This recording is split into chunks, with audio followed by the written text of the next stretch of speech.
Salam sejahtera Malaysia, denyut nadi suara rakyat bergema di channel ini. Jangan lupa tekan butang subscribe, like dan share. Malaysia kita punya, cintai Malaysiaku, kita jaga kita.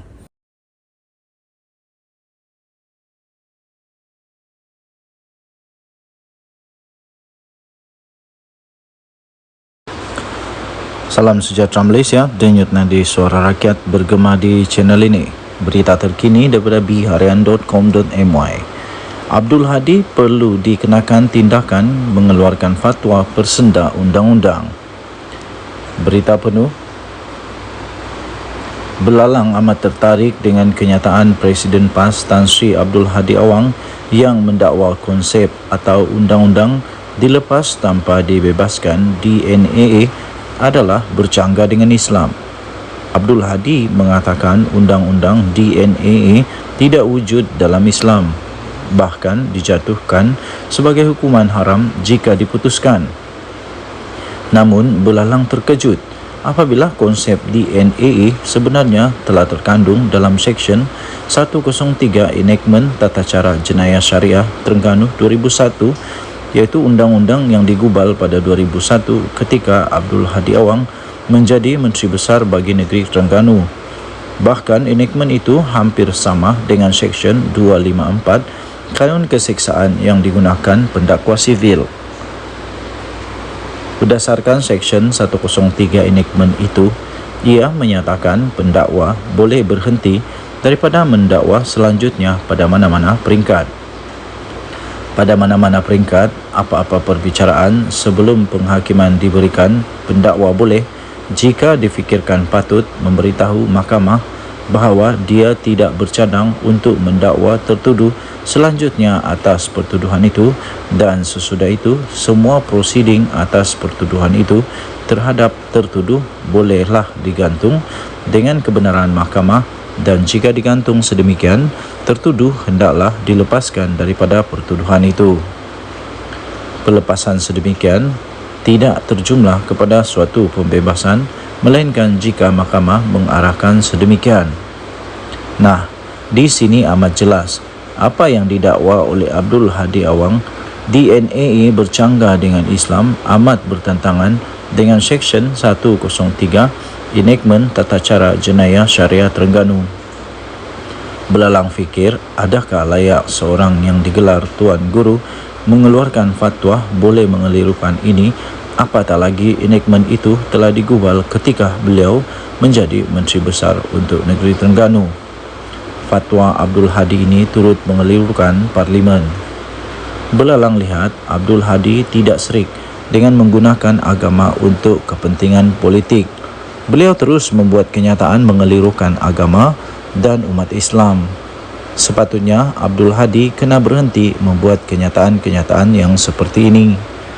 Dalam hal ini, Abdul Hadi dan sesiapa saja perlulah akur dan patuh dengan titah Sultan Selangor, Sultan Sarafuddin Idris Shah, yang baginda mengingatkan bahawa semua pihak, terutamanya daripada pemimpin-pemimpin parti politik, supaya segera menghentikan perbuatan mengeluarkan fatwa secara tidak bertanggungjawab demi untuk memelihara perpaduan rakyat.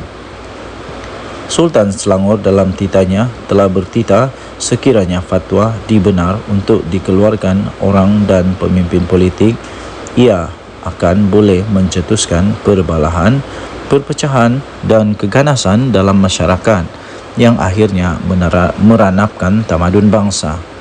Baginda yang juga adalah pengerusi Majlis Kebangsaan bagi Hal Ehwal Agama Islam MKI meminta supaya agama tidak diperalat bagi meraih sokongan kerana rakyat akan menjadi mangsa kepada perbalahan orang politik yang menunggang agama.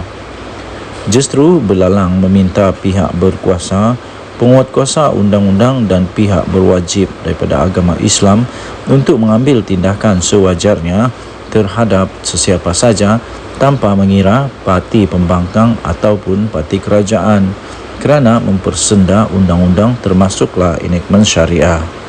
Denyut nadi suara rakyat bergema di channel ini.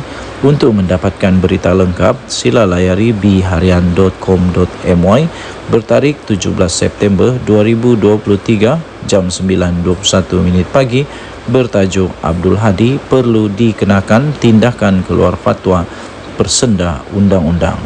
Kita jumpa lagi. Jangan lupa untuk tekan butang subscribe, like dan share. Malaysia kita punya, cintai Malaysia ku, kita jaga kita. Bye-bye. Salam sejahtera Malaysia, denyut nadi suara rakyat bergema di channel ini. DNAA juga ada dalam enactment Syariah Terengganu dan lulus ketika Hadi Menteri Besar 14 September 2023 daripada Malaysia Kini. Berita penuh. Pengerusi Biro Undang-Undang Amanah Zulkarnain Luqman menyanggah kenyataan Presiden PAS Abdul Hadi Awang tiada keputusan dilepaskan tanpa dibebaskan DNAA dalam sistem kehakiman Islam. Zulkarnain yang adalah merupakan pengamal undang-undang berkata, DNAA adalah berkaitan dengan aspek prosedur yang kebanyakannya diputuskan berdasarkan ijtihad semasa. Dia juga membangkitkan enactment Tata Cara Syariah Terengganu 2001 yang turut mengandungi peruntukan berkaitan DNAA iaitu dalam Seksyen 103. Beliau berkata seksyen ini hampir sama seperti Seksyen 254 Kanun Keseksaan yang digunakan oleh pendakwa sivil, katanya di Facebook semalam. Seksyen 103 itu menyatakan nombor 1, pada mana-mana peringkat apa-apa perbicaraan sebelum penghakiman diberikan, pendakwa boleh jika difikirkan perlu memberitahu mahkamah bahawa dia tidak bercadang untuk mendakwa tertuduh selanjutnya atas pertuduhan itu, dan sesudah itu semua prosiding atas pertuduhan itu terhadap tertuduh bolehlah digantung dengan kebenaran mahkamah, dan jika digantung sedemikian tertuduh hendaklah dilepaskan daripada pertuduhan itu. Nombor 2, pelepasan sedemikian tidaklah terjumlah kepada suatu pembebasan melainkan jika mahkamah mengarahkan sedemikian. Ketika berbahas di Dewan Rakyat semalam, Abdul Hadi memetik kisah bagaimana pemerintahan Uthmaniyah Sultan Muhammad Al-Fatih yang juga dikenali sebagai Mahmud Penakluk telah didapati bersalah kerana tersilap memotong tangan seorang arkitek bukan Islam. Bagaimanapun arkitek bukan Islam itu memilih pampasan seumur hidup dan bukannya meminta supaya tangan pemerintah dipotong juga sebagai hukuman belasan. Menurut Hadi, kisah ini menunjukkan kuasa untuk mengampun, menuntut tindakan sama rata atau menerima pampasan adalah mengikut budi bicara pengadu. Katanya, dalam Islam tak ada dilepaskan tanpa dibebaskan. DNAA mesti dikenakan hukuman, kata Hadi. Berkemungkinan besar mengulas kes timbalan Perdana Menteri Ahmad Zahid Hamidi yang dilepas tanpa dibebaskan baru-baru ini. Mengulas lanjut, Zulkarnain turut membangkitkan enactment Tata Cara Syariah Terengganu 2001 yang itu digubal ketika Abdul Hadi sendiri menjadi Menteri Besar di negeri itu. Justru dia mempersoalkan keputusan Abdul Hadi Awang untuk membenarkan enactment itu diluluskan di depan batang hidungnya sendiri jika ia tiada dalam Islam. Katanya proses pengubahan, saya ulang sekali lagi, proses penggubalan enactment lazimnya sudah melalui proses jawatan kuasa teknikal. Dalam konteks Terengganu, pastinya Mufti dan Ketua Hakim Syari sendiri akan terlibat. Dalam hal ini, Abdul Hadi perlu menarik balik kenyataan bahawa DNAA tiada dalam Islam, kata ahli jawatan kuasa perundangan PH itu lagi. Semalam, Ahli Majlis Ulama UMNO, Khairuddin Aman Razali menyifatkan Abdul Hadi keliru dengan hukum hakam Islam, memandangkan DNAA adalah sebahagian daripada kaedah Al-Aslu Ba'aratu Zima. Kaedah itu menyamai konsep seseorang itu tidak bersalah sehingga dibuktikan sebaliknya di mahkamah, dan secara literal diterjemahkan kepada seseorang pada mulanya bebas daripada tanggungjawab. Khairuddin berkata, ini bermakna seseorang pendakwa dibenarkan melepaskan tertuduh jika ada keperluan untuk siasatan lanjut. Denyut nadi suara rakyat bergema di channel ini. Jangan lupa tekan butang subscribe, like dan share. Bye-bye.